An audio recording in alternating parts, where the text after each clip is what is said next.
Hey guys, today I'd like to talk to you about Dorothy Johnson's behavioral system model. Essentially, Dorothy Johnson got her associate's degree in arts in 1938, got her bachelor's in nursing in 1942, and was noticed as one of the uh, founders of modern system-based um, nursing theories. So her theory basically looks at the patient as a whole as a behavior system, and within that behavior system, there's subsets of other systems. So she looks at 5 core principles: wholeness and order, stabilization, reorganization, hierarchic interactions, and dialectical contradictions.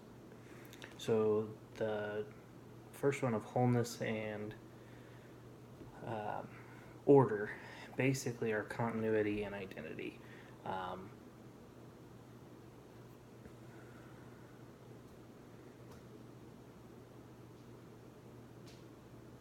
so basically, what it's looking at is um, how a person stays the way they are versus how um, the changes that can happen in their lifespan. So you have both of those playing into that system model at any point. So you can have change and you can have continuity all in the same person, which that's pretty much a given. Um, Stabilization is more so um, either how their body interacts on its own. So like homeostasis, it focuses on getting things back in balance on its own, versus homeorectic process, which basically is a um, self writing. So some of the examples that they use are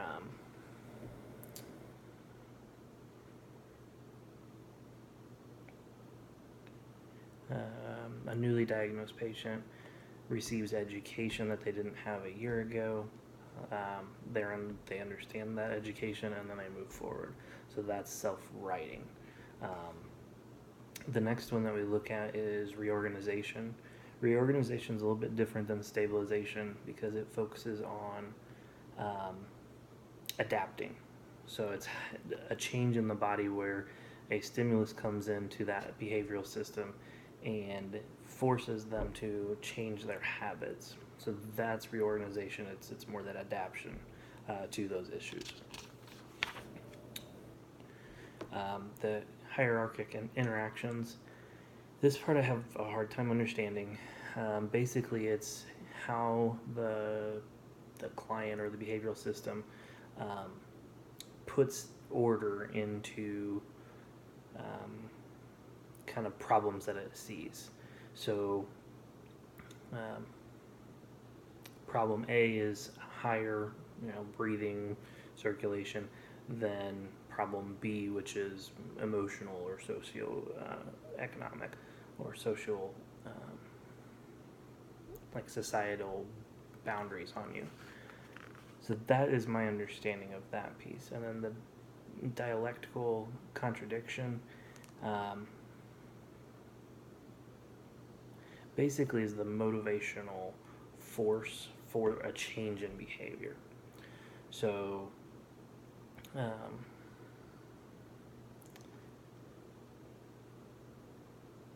something that drives somebody to change, or to me it kind of reminds me of reorganization. It's an adaptation, but these are the actual moving forces for that. So like maturing, like a nurse, looking at a nurse, it's either they mature over time as a nurse, they experience new things and they change, um, or they're given new knowledge. Again, that's why I think it kind of refers back to um, more the reorganization, that piece. So the overall concept of the model is that the client is seen as the behavioral system and there's subsystems that relate to each other to form that behavioral system. It kind of is a big loop. So the person is a behavioral system, they have subsystems that make them a full system. So within the subsystems, each one has a different behavior. So Some of the ones that are listed are achievement system, affiliative system, aggression slash protective subsystem, dependency subsystem, eliminative subsystem, ingestive subsystem, restorative subsystem, and sexual subsystem. So, in each one has its own area that it focuses on. A good example would be achievement. It looks at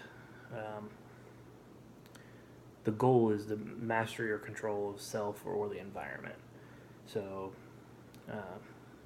it's directing behaviors to a desired goal. Losing weight. If you're able to lose 5 pounds, that is that achievement subsystem. An aggression or protective would be you protecting yourself against threatening, objects, illnesses, those type of things. It's your body's reaction and your intentions to protect yourself from that.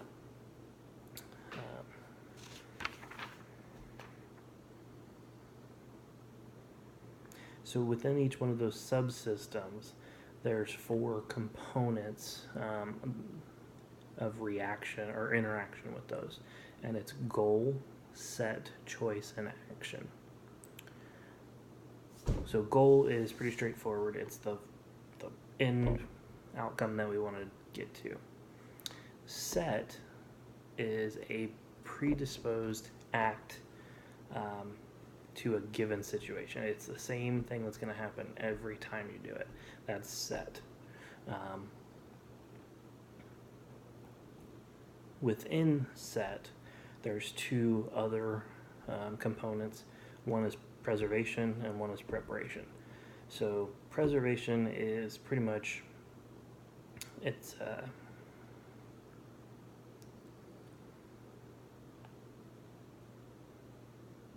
a consistent tendency, where preparatory set is dependent on the stimulus that's coming in. So my mind kind of goes to like an alarm on ICU. The preparatory set, if I hear a certain beep and I've heard it 1,000 times, my preparatory set is going to say, ignore this.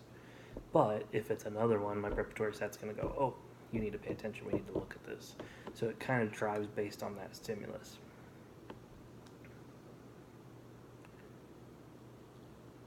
And then it goes on to say that there's more processes involved in that, but there's not much reference to it within the text here.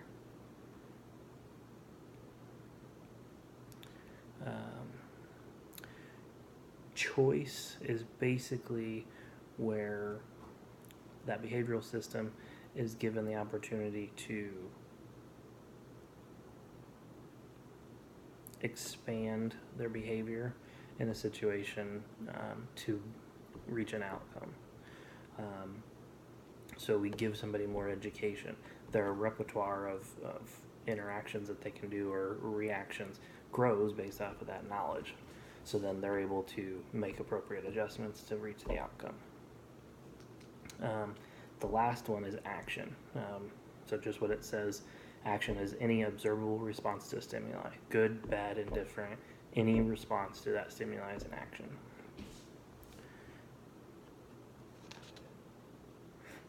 The theory also talks about environment. With all theories, you have to have the person, health, environment.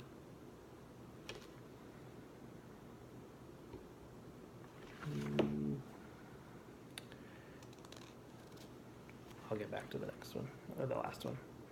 So the environment in this theory is basically anything that affects the behavioral system or the client.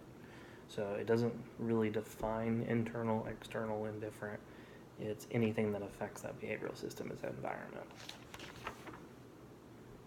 Now there's some research that shows that there is an external and internal. External is more so related to people, objects, societal boundaries, physical settings, where internal focuses more on kind of those illness kind of falls into that, but anything that changes the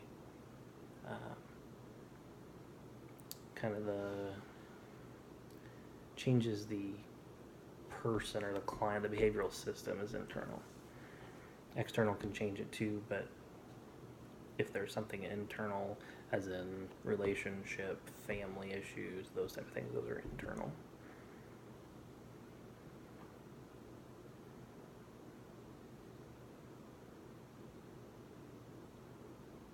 Yeah. Physiological, temperament, ego, age, developmental capacity, attitude, self-concept, and these variables influence the set, choice, and action of that behavioral system. So basically, the theory on health, or the health component of this, is effective and efficient functioning of the system, or balance and stability. So if everything in their environment is basically status quo and they're able to react to those things in the set patterns, then that is health. So the nursing portion of it, nursing is viewed as a service that is complementary to that of medicine and other health professions, but which makes its own distinctive contributions to health and well-being of people.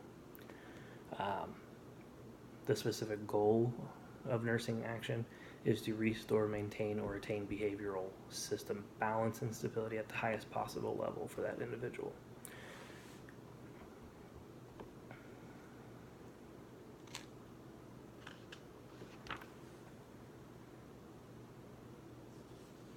So I think that is just about it on that model. The text goes into how it's used academically, how it's used in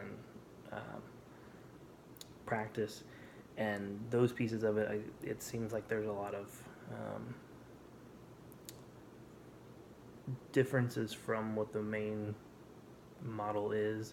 From the reading, it looks like people kind of veer off and do their own thing, but they use the model as kind of a basis. I want to go a little bit more into the assessment piece of those systems. So basically, the achievement system we've talked about, it's focusing on, obtaining a goal. Affiliative is more based on relationship status. So your husband or wife, you have family, you have support system. That's affiliative. Aggressive, protective, we talked about a little bit. That's you or the system actively protecting yourself against something. Dependency is focused on